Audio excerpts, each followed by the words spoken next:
Welcome to a Legendarium special about the Donner Party.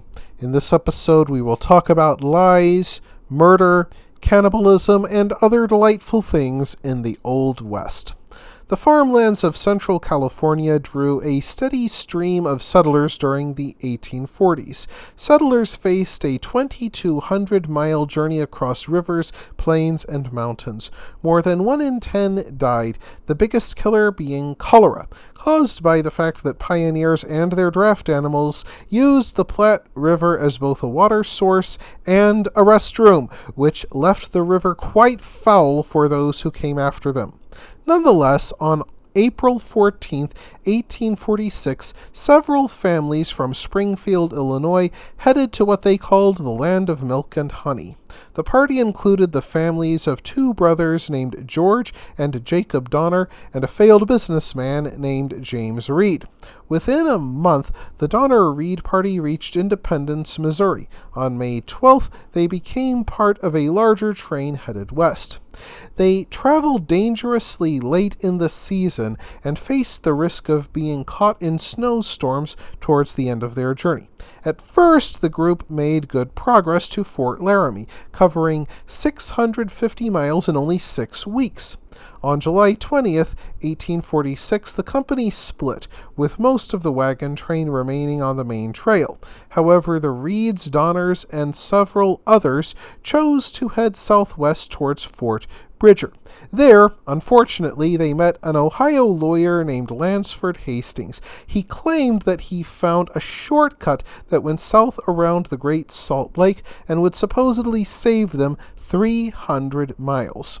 While in Fort Bridger, Reed also met James Clyburn, who warned him that Hastings did not know what he talked about. The man hadn't even been west of the Mississippi River until this year.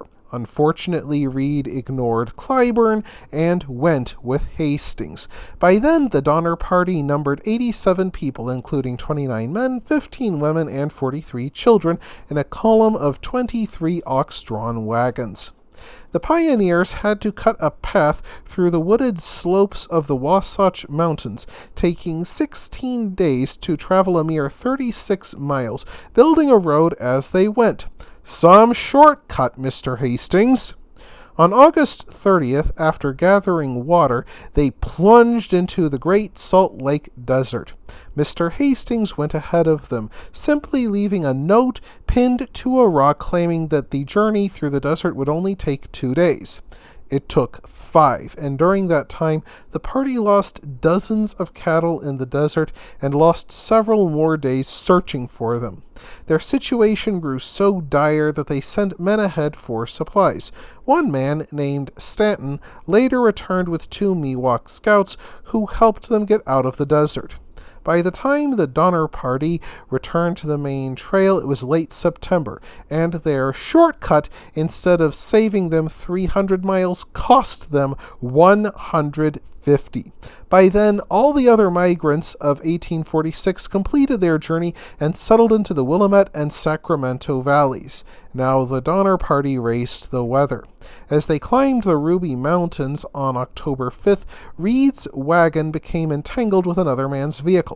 During the ensuing argument, Reed stabbed the man to death.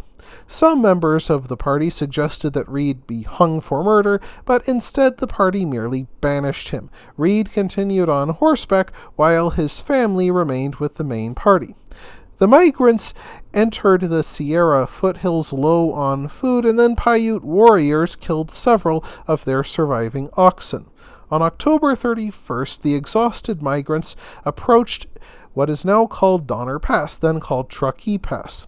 Despite the Miwok scouts urging to keep moving, they stopped to rest, and by the time they woke up, the snow had deepened and travel had become impossible. The Donner Party was snowbound only 100 miles from their destination. If the party arrived 5 days earlier, they would have arrived safely in the Sacramento Valley. Most built crude lean-tos or put up tents near what is now called Donner Lake. There, 8 days of continuous snow left banks 8 feet deep. Most of the oxen, by then their chief reserve of food, wandered off and vanished. On December 15th, Bayless Williams, an employee of the Reed family, became the first to die at the lake camp. Many others would follow. As people faced starvation on December 16th, 10 men and 5 women formed a party called the Forlorn Hope. They tried to cross the mountains on snowshoes in the hopes of reaching the Sacramento Valley and then getting others to help. Stanton, after going snowblind from burnt cornea, sat on a log, lit up his pipe, and urged the others to continue without him. He would later be discovered by then nothing but a heap of bones and rags. Back in the camp, Franklin Graves told his 2 daughters, Mary and Sarah, to eat him when he died. They obliged. Within the Forlorn Hope party, a man named Antoine fell into the campfire one night after falling asleep. Though his comrades pulled him out the first time, when he allowed his arm to tumble in a second time, they simply allowed him to burn to death and then ate him extra crispy. The 2 Miwok scouts refused to break bread with cannibals and left. One of the Forlorn Hope men, William Foster, hunted them down and murdered them so they could invite the 2 Miwok to dinner. Despite a month of cold, storms, and hunger, the Forlorn Hope struggled on. 8 of the men died, and most of them, of course, became dinner. Finally, the survivors arrived at another Miwok village and said nothing of what befell the 2 scouts. 2 men and 5 women came to the Sacramento Valley and told the others of what happened. The other settlers organized a relief party which left on January 31st, 1847. Struggling through deep snow, 7 men reached the lake camp on February 18th.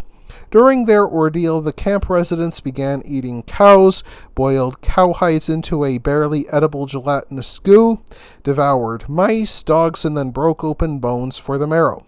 Finally, the camp began eating pine cones and tree bark.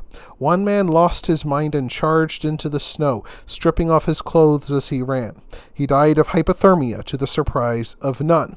By the time the rescuers arrived, they found gaunt, hollow-eyed people, some of whom believed them to be angels. They took 23 of the living skeletons, including 17 children, back to the settlements in the Sacramento Valley. Several more deaths occurred along the way. James Reed, exiled from the main party for murder, led the second rescue party, which likely made for an awkward reunion. A third rescue party included Miwok murderer William Foster, who learned that Prussian-born Louis Keseberg murdered and ate Foster's son, which likely made for yet another awkward reunion. Only 5 people remained, including George Donner and his wife, and accomplished cannibal Louis Keseberg. When a fourth and final party arrived on April 21st, they found George Donner dead, his skull split open and his brains dug out. The other 3 settlers could be found nowhere. They did find a kettle of diced-up human flesh bubbling next to a stack of chopped-up ox legs. The party found 2 kettles of blood and a pan of freshly chopped human lungs and brains. When the rescuers asked sole survivor Keseberg why he did not eat the ox legs, he simply answered that people tasted better. In the end, 42 immigrants died while 47 survived. Nearly a dozen families made up the Donner wagon train, but only 2, the Reeds and the Breen, arrived in California without suffering a single death. The Donner Party's ordeal showed the awesome risks involved in the great overland trek, but did nothing to slow the pace of migration. Even the survivors urged friends and relations back in the States to make the journey. That wraps things up for this episode of The Legendarium. I hope you enjoyed it. If you did, press like. If you want to see more, press subscribe. And if you've got anything to say, let me know in the comments section. Thanks again for joining me, and I hope that you have a great rest of the day.